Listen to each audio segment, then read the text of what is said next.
They laughed when Daniel Cruz stood at the government surplus auction and bid $15,000 on a rusted Soviet submarine that had been sitting in a Philadelphia scrapyard since 1994. Grown men with money and expertise shaking their heads at the disabled veteran who was clearly throwing away his life savings on 3,500 tons of corroded metal that would cost more to scrap than it was worth.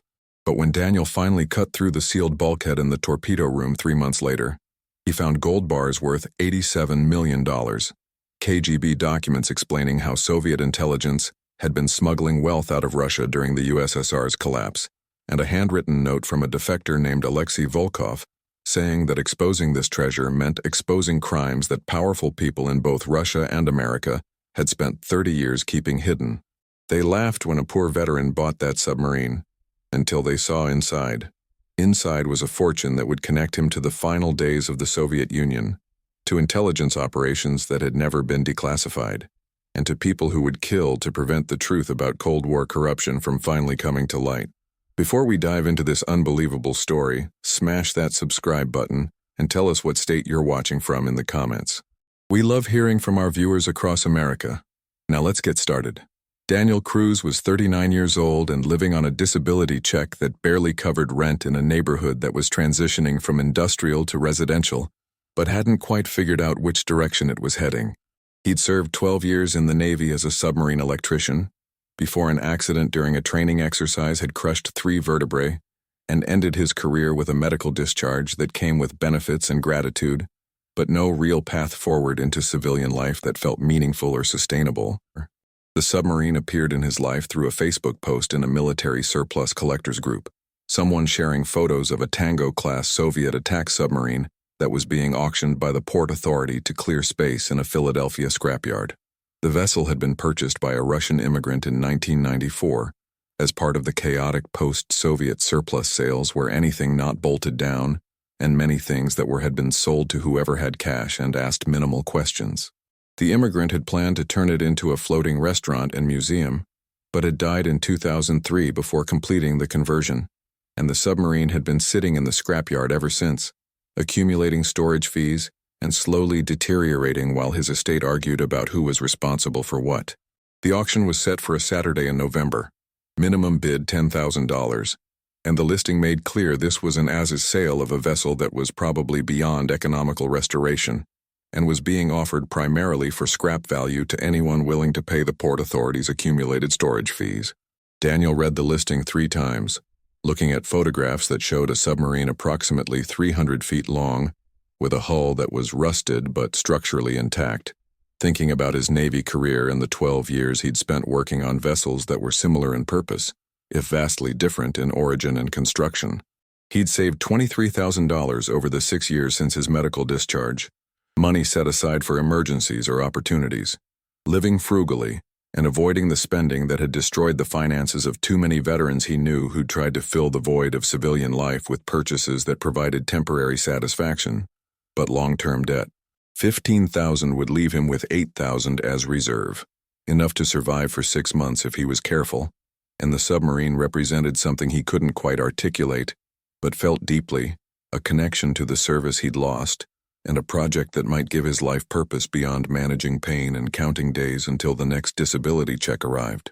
The scrapyard was in an industrial area near the Delaware River, surrounded by chain-link fence and filled with maritime debris that told stories of shipping's decline in Philadelphia.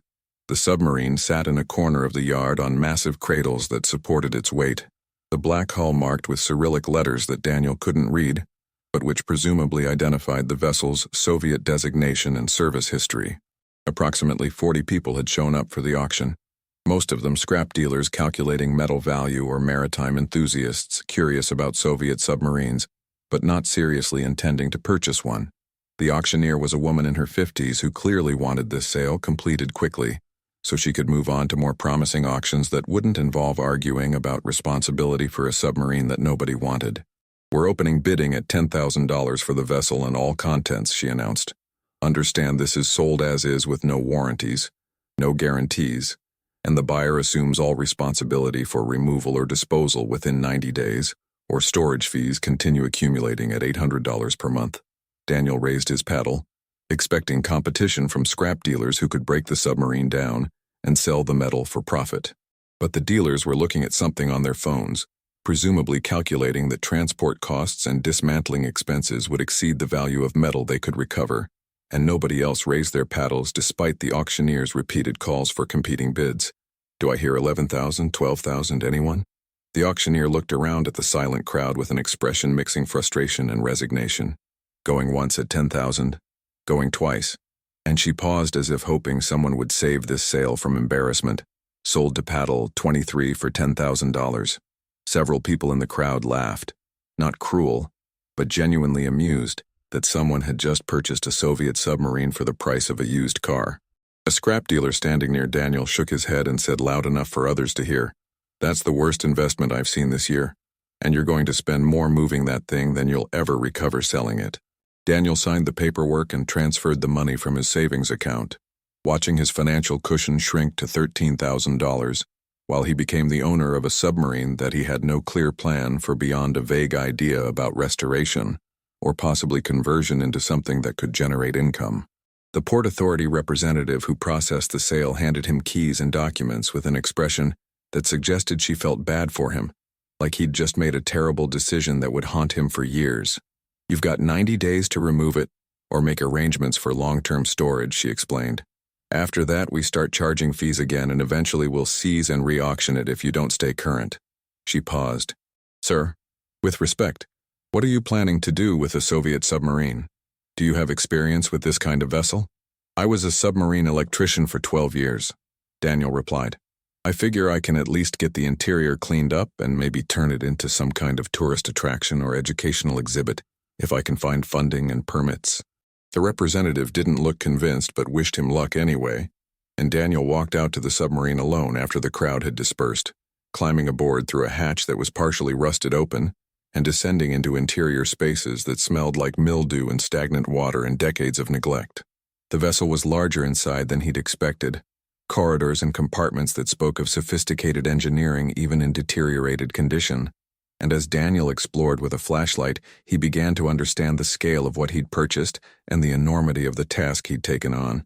Most compartments were empty, equipment stripped out during decommissioning or removed by the Russian immigrant who'd planned the restaurant conversion. But in the forward torpedo room, Daniel found something that made his electrician's instincts alert to wrongness he couldn't immediately identify. The compartment's dimensions felt off. The space between bulkheads, smaller than the exterior hull measurements suggested it should be, as if someone had built a false wall that concealed additional space behind it. He spent that first afternoon measuring carefully, confirming that approximately 12 feet of the submarine's length was unaccounted for between the forward torpedo room and the next bulkhead aft. Someone had deliberately concealed a section of the vessel, building a partition that looked structural but which Daniel's experience with submarine construction told him was added after the vessel's original manufacture. Over the following 3 months, Daniel worked on the submarine every day, spending his disability checks on tools and supplies, and slowly making progress on cleaning and stabilizing the vessel. He hired a structural engineer who confirmed the partition was non-original and could be removed without compromising the hull's integrity, and he began the careful process of cutting through welds that had been expertly done by someone who knew submarine construction and wanted this partition to look permanent and indistinguishable from the vessel's original architecture. The cutting took 2 weeks of careful work with plasma torches and angle grinders, Daniel being cautious not to damage whatever might be on the other side of the partition. Finally, on a cold February afternoon, the last section of steel came free, and Daniel pulled it away to reveal a compartment that had been sealed since sometime in the 1990s and contained items that absolutely should not have been on a submarine being sold as surplus to a civilian buyer. Gold bars, hundreds of them, stacked in wooden crates that bore Soviet military markings and identification codes. Next to the gold were filing cabinets containing documents in Russian with official seals and signatures, and on top of everything was a waterproof envelope addressed in English. "To whoever finds this, I am Alexei Volkov, former KGB officer, and I defected to the United States in 1992, with evidence of corruption that reached the highest levels of both Soviet and American intelligence. This gold represents wealth that was being smuggled out of Russia during the USSR's collapse by officials who were stealing from their own country while claiming to be reforming it. I hid this treasure because exposing it meant exposing operations that powerful people in both governments wanted kept secret. If you're reading this, I'm probably dead, and you now own evidence that will make you either very rich or very dead depending on how you handle it. Daniel stood in the sealed compartment staring at more gold than he'd ever imagined seeing in person, his hands shaking as he opened filing cabinets and saw documents that his limited Russian couldn't fully translate, but which clearly involved intelligence operations and financial crimes. His phone buzzed in his pocket, startling him out of shocked paralysis, and he pulled it out to see a text message from a number he didn't recognize. Mr. Cruz, you've just opened something that very important people have been searching for since 1994. We need to talk immediately about how to handle this situation safely. Don't contact authorities, don't tell anyone what you found, and don't do anything that makes you a liability we need to eliminate. We'll be in touch within 12 hours. The message ended with a photograph attached, showing Daniel standing in the sealed compartment taken from an angle that suggested someone had installed cameras inside the submarine without his knowledge, someone who'd been watching and waiting for him to discover the gold that Alexei Volkov had hidden 30 years ago, and that powerful people had apparently been monitoring ever since, waiting for the moment when it would be found, and they could move to control what happened next. Daniel climbed out of the submarine at sunset, his mind racing through implications that multiplied faster than he could process them, and found a man waiting on the deck, wearing an expensive suit that looked absurdly out of place in a Philadelphia scrapyard. The man was in his 60s with silver hair and the bearing of someone who'd spent decades in positions of authority, and his expression mixed professional courtesy with the kind of threat that didn't need to be spoken to be clearly understood. Mr. Cruz, my name is Robert Harrison, and I represent interests that have been tracking that submarine since it left Murmansk in 1991. The man gestured toward the sealed compartment Daniel had just exited. What you found belongs to people who've spent 30 years ensuring it stayed hidden, and your discovery creates complications that need to be resolved quickly and quietly. You were watching me, Daniel said, anger cutting through shock and fear. You put cameras in my submarine and waited for me to find whatever Alexei Volkov hid in there. We've been monitoring the vessel since it arrived in Philadelphia in 1994, Harrison confirmed without apology. The original owner, Dmitry Petrov, purchased it specifically because he knew or suspected what it contained, but he died before he could access the sealed compartment. His estate's legal battles gave us time to ensure proper surveillance was in place for whenever the submarine changed hands, and the new owner inevitably discovered what was hidden. Daniel thought about the gold bars and documents, about Volkov's letter warning that exposing this treasure meant exposing operations that powerful people wanted, kept secret. Who are you really? CIA? Russian intelligence? Some private organization that steals from thieves? I represent a consortium that includes members from multiple intelligence communities, both American and Russian, who cooperated during the final years of the Cold War to manage transitions that could have been catastrophic if handled poorly. Harrison pulled out a tablet and showed Daniel photographs of the gold bars he'd just discovered, detailed images that proved the surveillance had been ongoing and comprehensive. The wealth you found was being smuggled out of the Soviet Union by KGB officers and Communist Party officials who were stealing from their own country while it collapsed.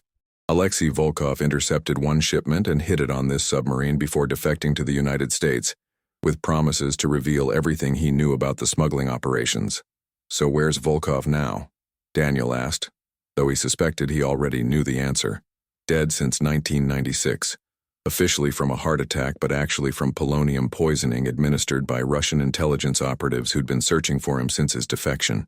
Harrison's tone suggested this was simply factual history, rather than something requiring emotional reaction.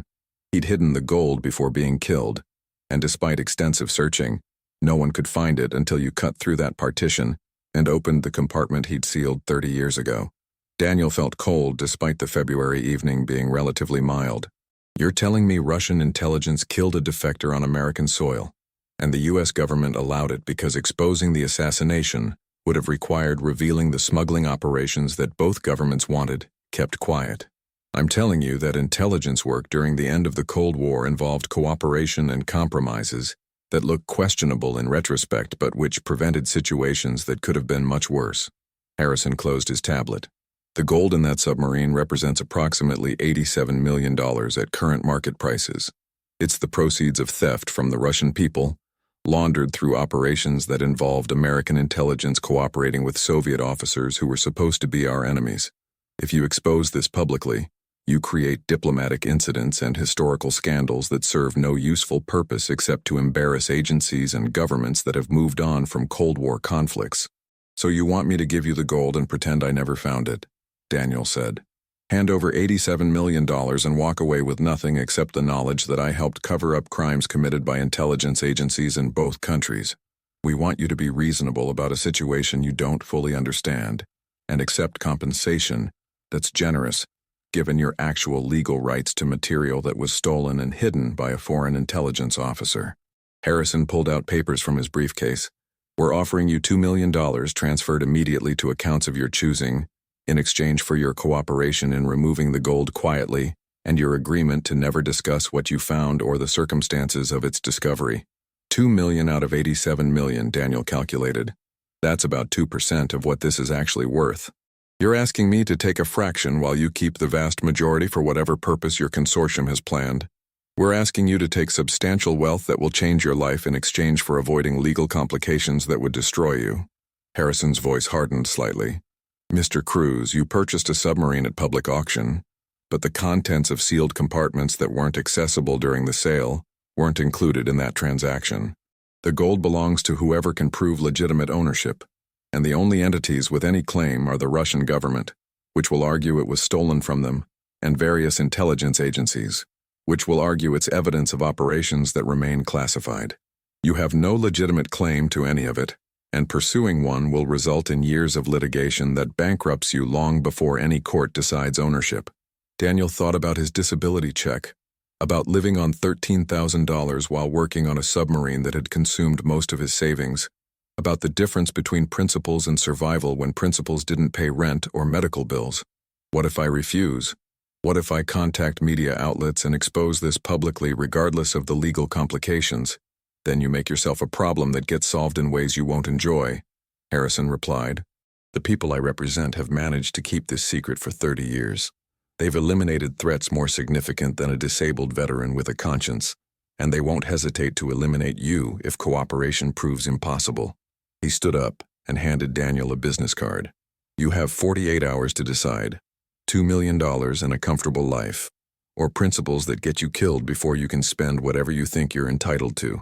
Harrison left without waiting for a response, and Daniel stood alone on the submarine's deck watching the sun set over Philadelphia, thinking about Alexei Volkov who'd been killed with polonium for defecting with secrets, about Dmitry Petrov who died before he could access the gold he'd suspected was hidden, about the consortium that had been monitoring this submarine for 30 years, waiting for someone to finally discover what had been sealed away during the Soviet Union's final days.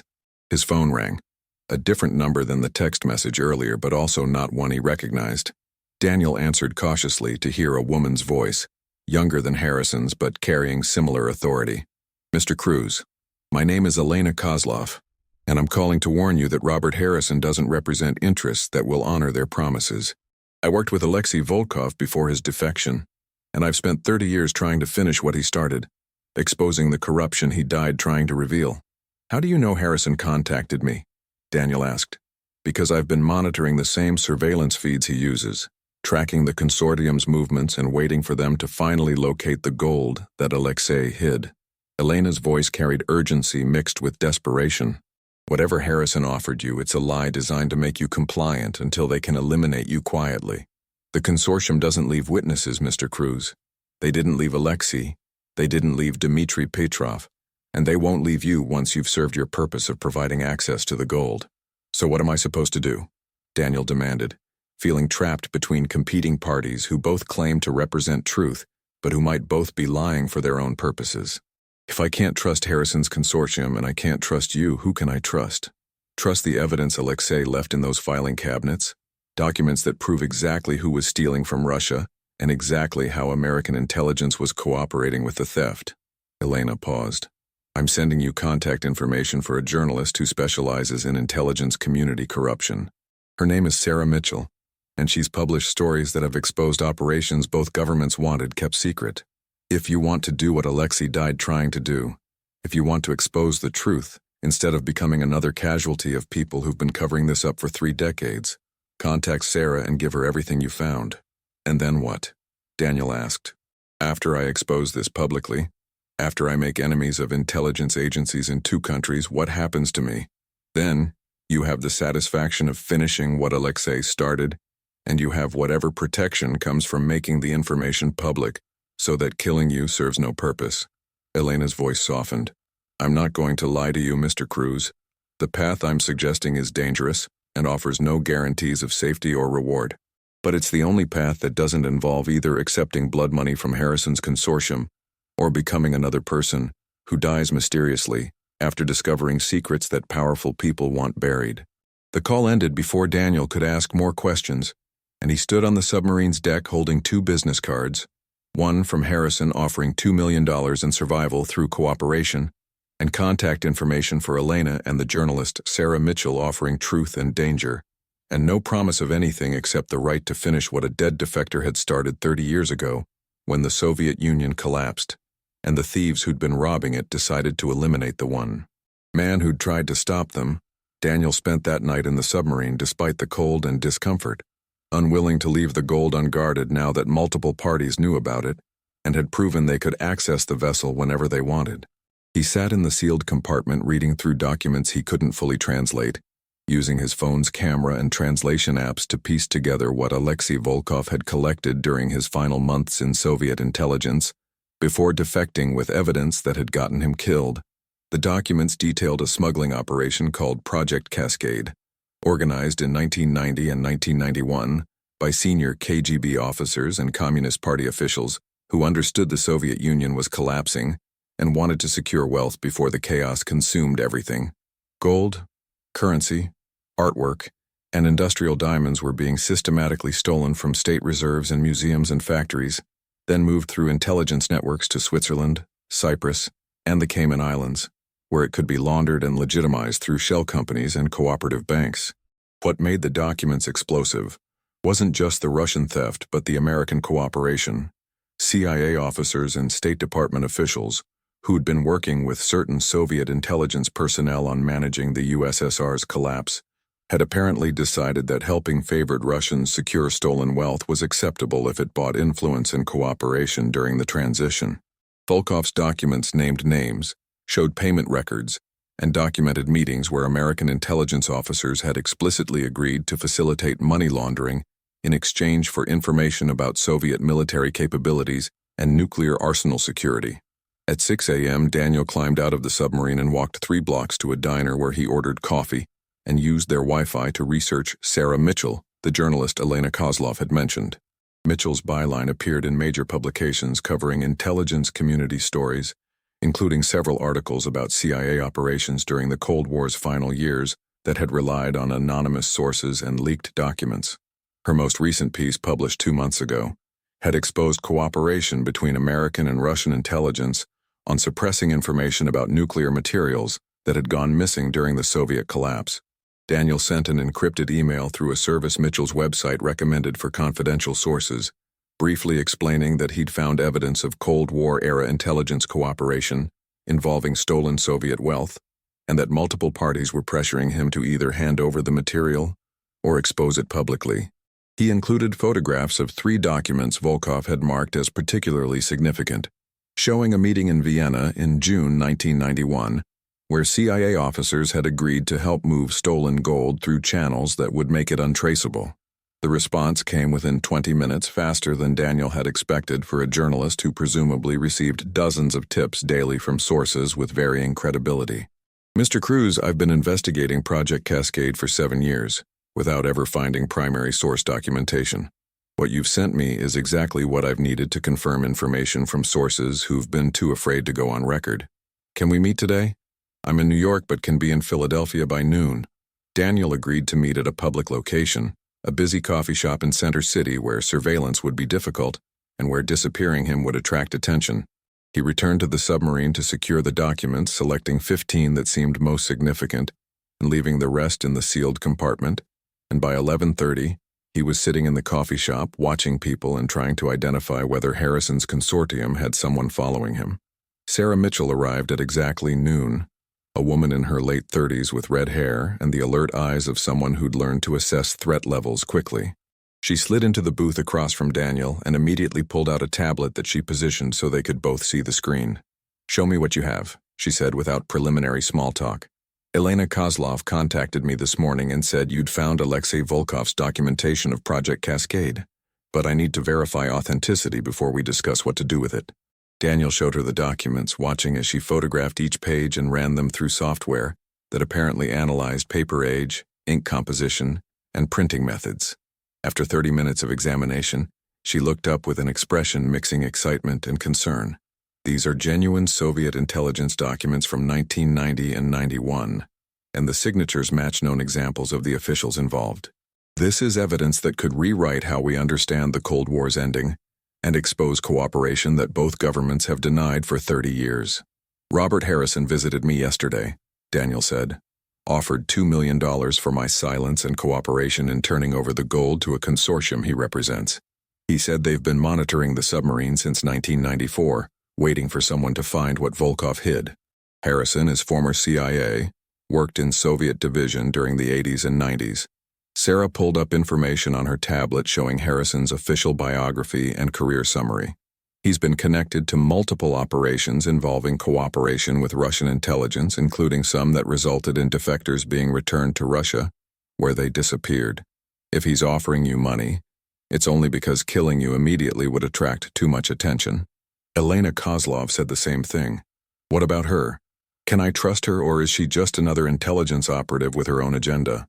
Elena was Alexei Volkov's partner in KGB before his defection, and she spent 3 decades trying to expose Project Cascade from within the Russian system. Sarah showed Daniel photographs of a woman in her 60s with sharp features and determined eyes. She defected herself in 1998 after surviving 2 assassination attempts, and she's been living under witness protection while helping journalists and investigators document Soviet-era corruption. If she contacted you, it's because she sees this as finally having enough evidence to force the story into public awareness where it can't be suppressed. "So what happens if we publish this?" Daniel asked. "If we expose Project Cascade and name the American intelligence officers who cooperated with the theft, what are the consequences? Diplomatically, it creates tension between the US and Russia at a time when relations are already strained. Domestically, it embarrasses intelligence agencies and potentially leads to investigations of officers who are still alive and still influential." Sarah's tone became more serious. "Personally, it makes you a target for people who've killed to protect these secrets, and it destroys any chance of you keeping the gold or receiving compensation from Harrison's consortium."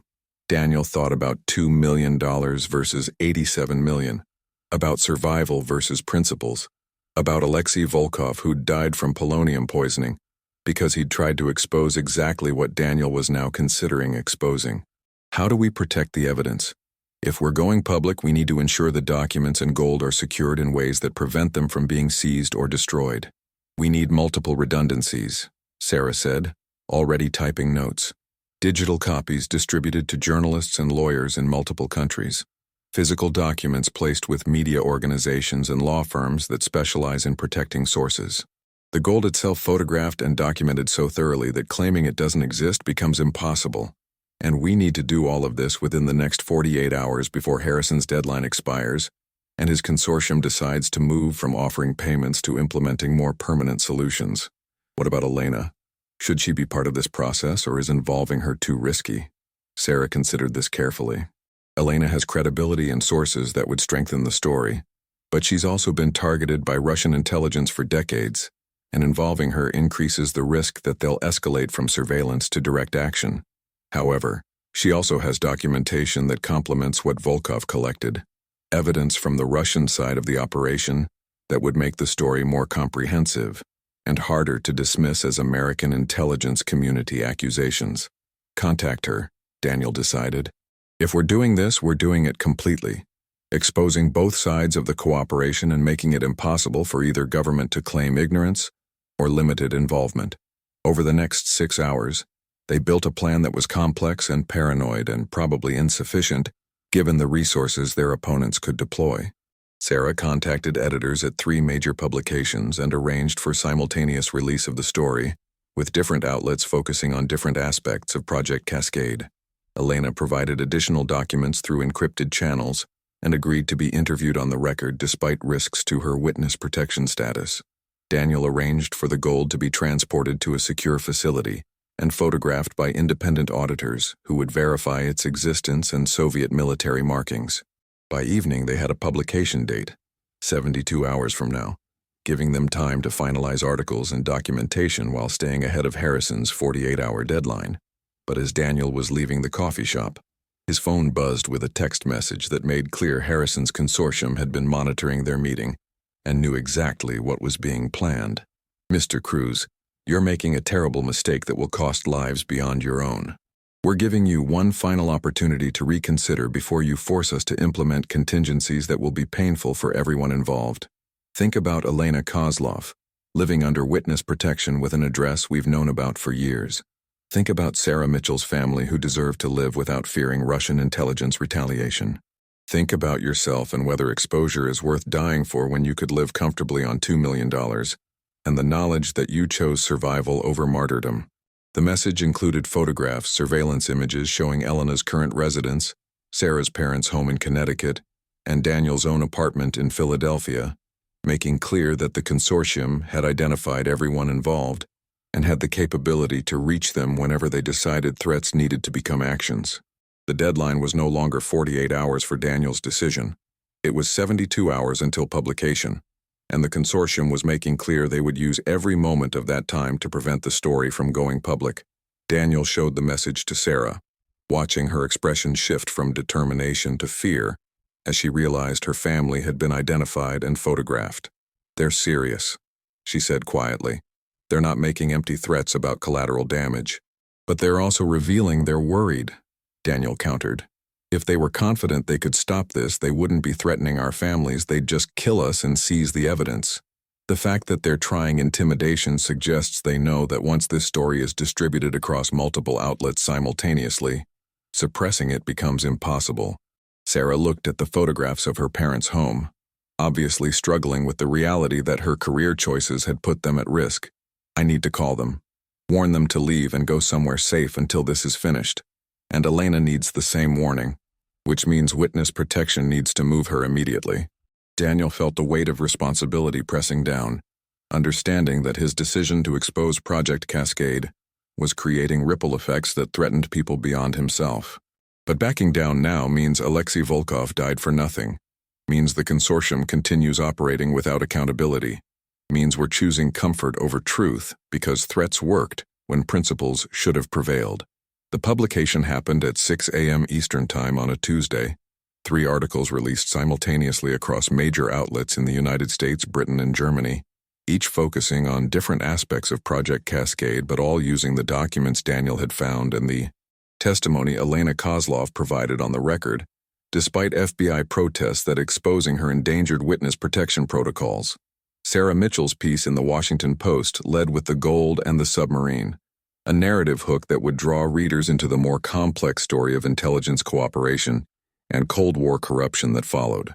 Daniel watched the articles go live from a hotel room in Baltimore, where Sarah's editors had insisted he stay under security, provided by the newspaper's risk assessment team, former military contractors who specialized in protecting journalists and sources in hostile environments. Elena was in a similar situation in an undisclosed location, and Sarah's parents had been moved to a secure facility after refusing to leave their Connecticut home until FBI agents had explained exactly how serious Russian intelligence retaliation could be. The response was immediate and overwhelming, the story trending across social media within 30 minutes, major news networks picking it up for their morning broadcasts, and government spokespeople in both Washington and Moscow issuing carefully worded statements that neither confirmed nor denied the allegations, but promised thorough investigations into historical intelligence operations.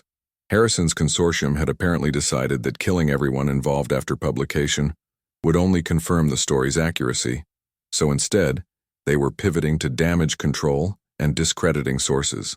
By noon, the attacks on credibility had begun in earnest.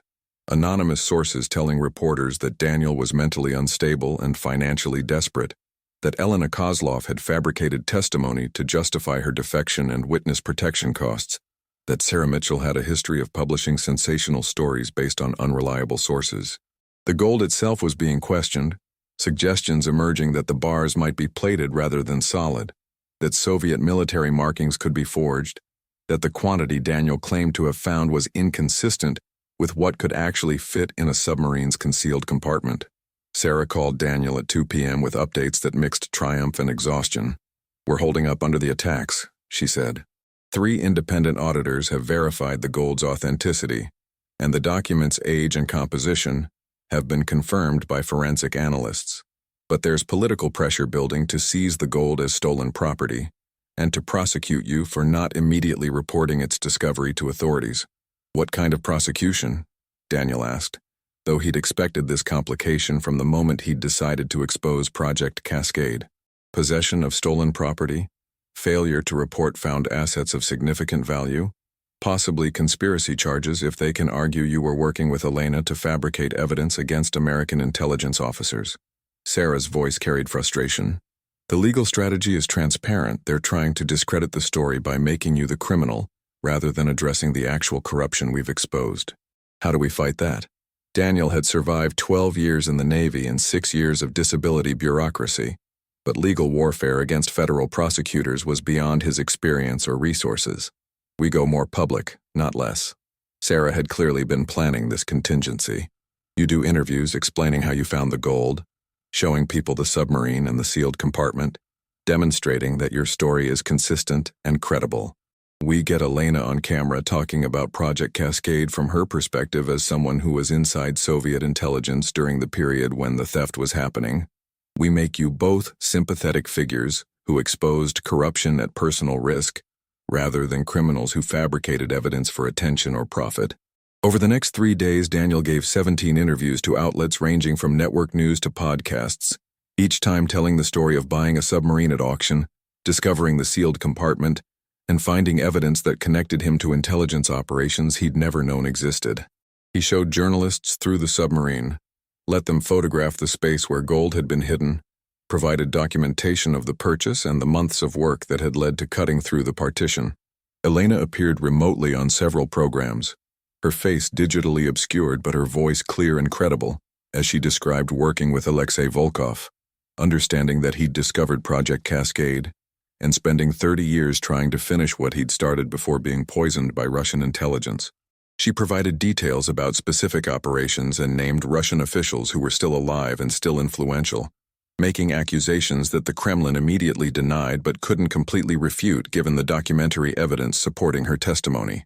The political pressure intensified, senators calling for investigations, intelligence community veterans defending the cooperation as necessary for managing the Soviet collapse peacefully, historians debating whether the revelations changed understanding of Cold War's ending or simply confirmed what many had suspected.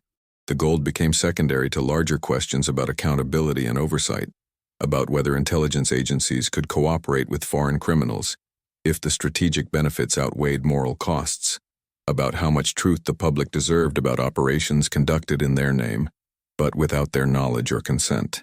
2 weeks after publication, Daniel received a call from the Department of Justice offering a deal that Sarah's lawyer said was actually more favorable than expected given the circumstances.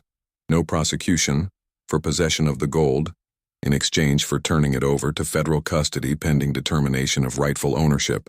The lawyer explained this meant Daniel wouldn't get to keep the $87 million, but he also wouldn't face criminal charges that could result in prison time and financial ruin. "What happens to the gold?" Daniel asked. "Does it go back to Russia, or does the U.S. government keep it, or does it get tied up in legal proceedings for decades while lawyers get rich arguing about it?" "Probably the third option," the lawyer admitted. "Both governments have claims. The descendants of families who were originally robbed have claims, and various intelligence agencies will argue it should remain classified and inaccessible. You'll likely never see a dollar of it, but you also won't go to prison, which in these circumstances is actually a positive outcome." Daniel thought about $2 million Harrison had offered, about choosing survival and comfort over exposure and consequences, about whether finishing Alexei Volkov's mission had been worth the legal complications and death threats, and the reality that he'd remain poor despite discovering a fortune. What about Elena? What happens to her after she went on record and exposed herself? Witness protection is relocating her again with enhanced security. though there's debate about whether public exposure actually makes her safer by making assassination too obvious or more dangerous by giving Russian intelligence motivation to act before she can provide more testimony. Sarah's voice carried concern. She's paying a price for helping us, Daniel. We all are. The question is whether the exposure was worth those costs. 3 months after publication, Daniel sat in the submarine one final time before the Port Authority took custody, pending federal seizure proceedings. The sealed compartment was empty now, the gold removed and secured, the documents cataloged and distributed to archives and investigators, Alexei Volkov's letter preserved as evidence of the defector's courage and the crimes he died trying to expose. Sarah visited him there, bringing printed copies of follow-up articles that had flowed from the original exposure, investigations launched in multiple countries, officials forced to retire or defend their actions publicly, and slowly emerging acknowledgement that Project Cascade had been real and had involved cooperation that hadn't been previously disclosed. It's not complete accountability, she said. Most of the people responsible are dead or beyond prosecution, but it's more truth than we had before, more acknowledgement of what happened, and maybe that matters even if justice remains incomplete. Elena sent a message through secure channels, thanking Daniel for having courage to finish what Alexei had started, saying that wherever she was now, whatever identity she was living under, she could finally rest, knowing the secret she'd protected for 30 years was no longer a burden only she carried. The message ended with a warning that Russian intelligence was still looking for ways to retaliate, and that Daniel should remain vigilant for threats that might not materialize for years, but which would eventually come because powerful people had long memories about those who exposed their crimes. Daniel locked the submarine for the last time and walked out of the scrapyard, no longer the owner of a Soviet vessel, but also no longer the disabled veteran who'd been mocked for spending $15,000 on what everyone had thought was worthless scrap metal. He'd found $87 million and kept none of it, exposed intelligence operations that had been hidden for 30 years, and faced death threats as reward, finished a dead defector's mission, and received no recognition except from the few people who understood what he'd sacrificed to choose truth over comfort. Harrison's consortium never contacted him again, apparently deciding that a target who'd already exposed everything was less valuable than preserving whatever operations remained classified. But Daniel knew they were watching, waiting to see if he'd reveal more, or if this chapter was truly closed, ready to act if he became a problem again, but willing to leave him alone as long as he stayed quiet about whatever other secrets Project Cascade might contain. He returned to his apartment in Philadelphia and resumed life on disability checks that hadn't changed despite everything that had happened, working occasional jobs that accommodated his injury, staying connected to the veterans community that understood service and sacrifice better than civilians who saw him as either hero or fool, depending on their politics and perspective. He'd bought a submarine that everyone had laughed at, found treasure that changed nothing about his financial situation, and exposed corruption that would be debated and investigated and probably never fully resolved.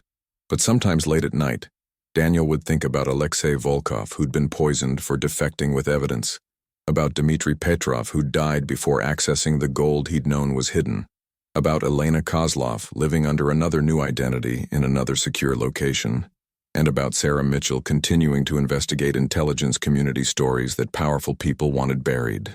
He'd think about the choice between Harrison's $2 million and the exposure that had followed publication, between comfort and truth, between survival and finishing what others had started.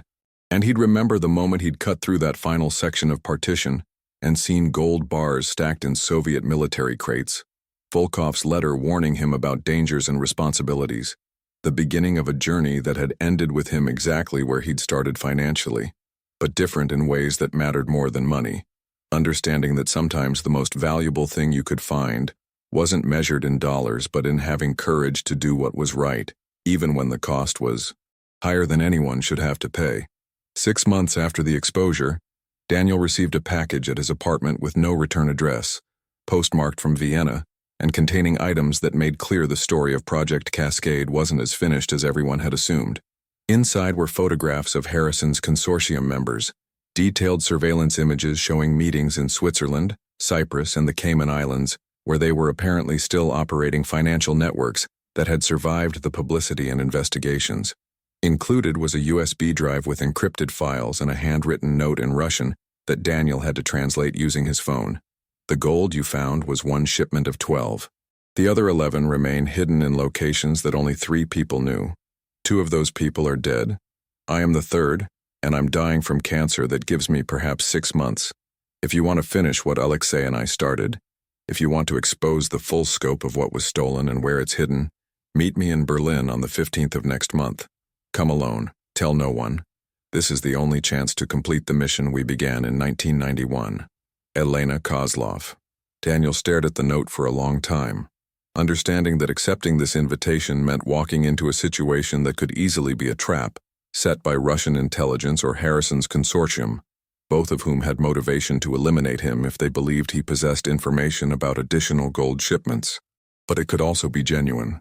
Elena reaching out because she truly was dying and wanted to ensure Project Cascade was fully exposed before she lost the opportunity to finish what Alexei Volkov had died trying to accomplish. He contacted Sarah Mitchell through encrypted channels, explaining Elena's message and the invitation to Berlin. Sarah's response was immediate and cautious. This could be authentic, or it could be bait designed to get you into a jurisdiction where making you disappear is easier than doing it in the United States. Elena's been relocated by witness protection. So if this message really came from her, it means she's broken security protocols and is operating independently of federal oversight. But if it's real, if there really are 11 more shipments hidden somewhere and Elena knows where they are, we can't ignore this opportunity, Daniel argued. Project Cascade wasn't just about the 87 million I found. It was about systematic theft from an entire country during its collapse. Wealth that should have gone to the Russian people being stolen by officials, who then laundered it with American intelligence cooperation. Sarah was quiet for a moment before responding. If you go to Berlin, I'm coming with you. This is too important and too dangerous to handle alone, and you'll need someone who speaks the language and understands how to operate in environments where intelligence agencies are actively hostile. They arrived in Berlin 3 weeks later.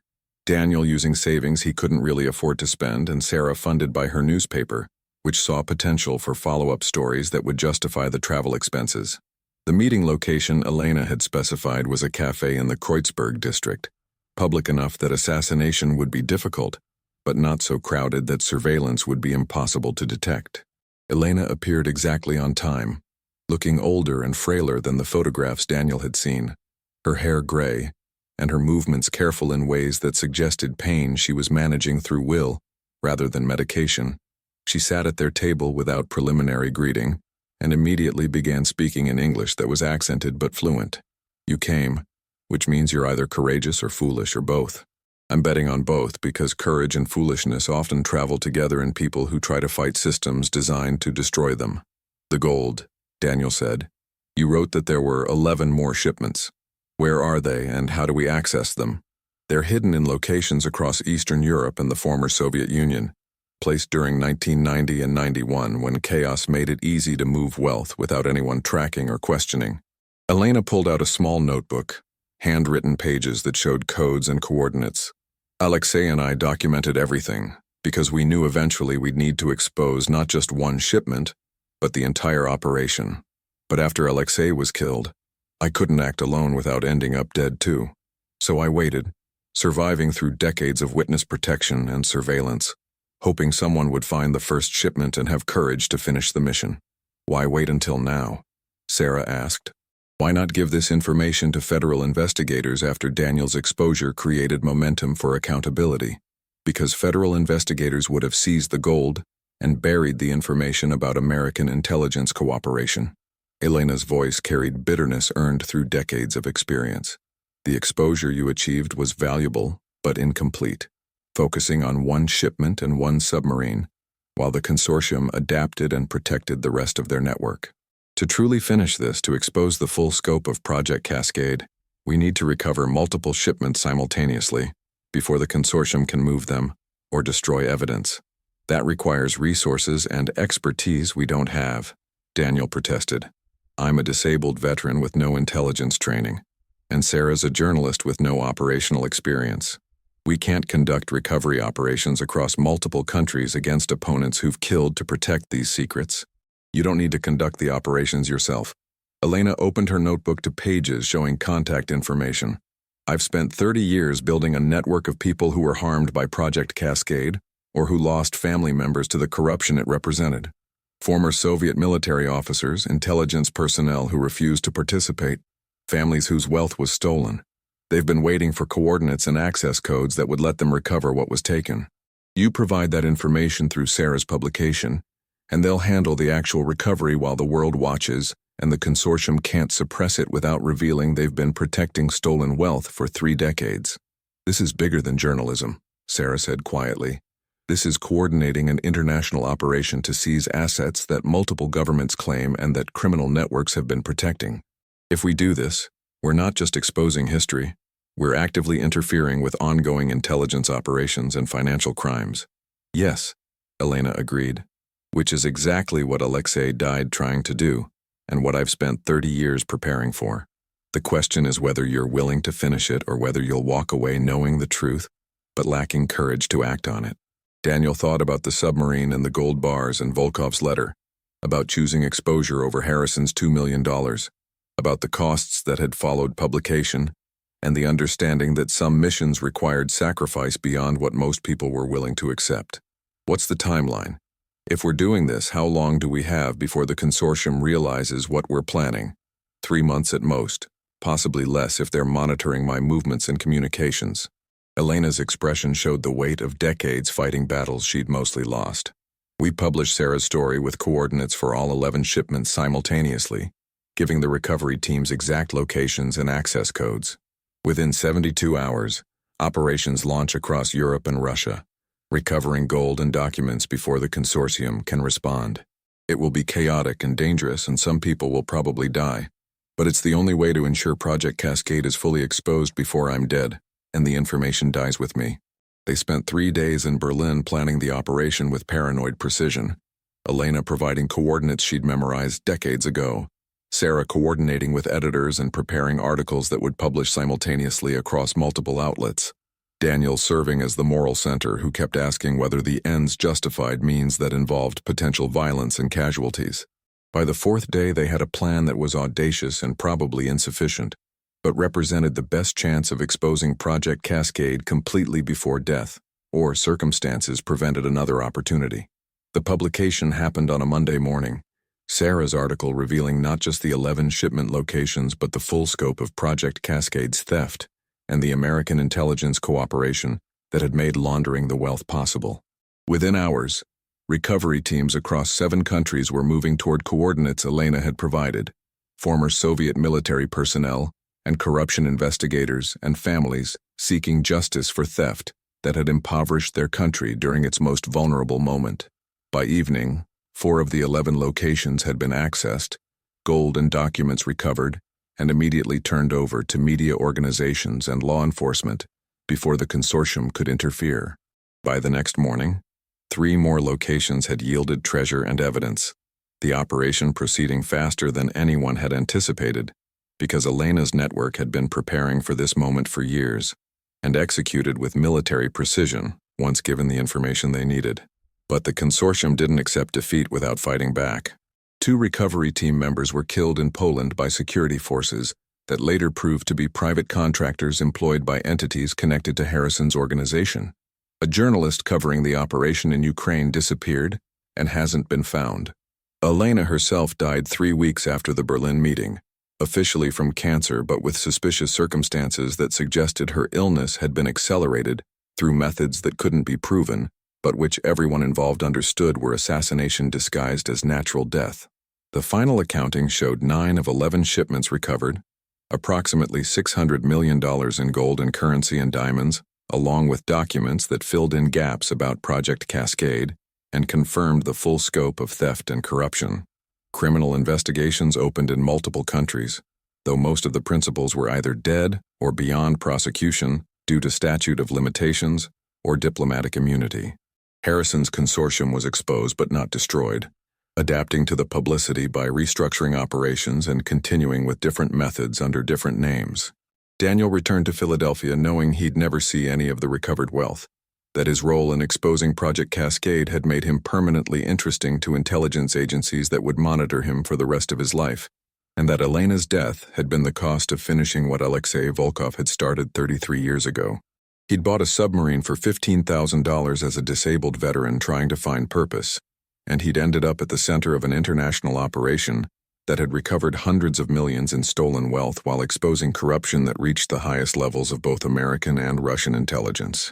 Sarah won journalism awards for her coverage, though she noted privately that Elena deserved the recognition more than anyone, but would never receive it because witness protection meant her contributions would remain classified. The submarine itself was eventually scrapped after federal proceedings determined no one had legitimate claim to ownership, and selling it would create more complications than simply destroying it. But before the submarine was cut apart and recycled, Daniel returned one final time to stand in the compartment where he'd found the gold that had started everything. He thought about Alexei Volkov, who'd defected and died, about Elena Kozlov, who'd spent 30 years preparing for revenge against the system that had killed her partner, about the people who'd been killed during recovery operations, and the wealth that had finally been returned to countries it had been stolen from. They'd laughed when he bought the submarine.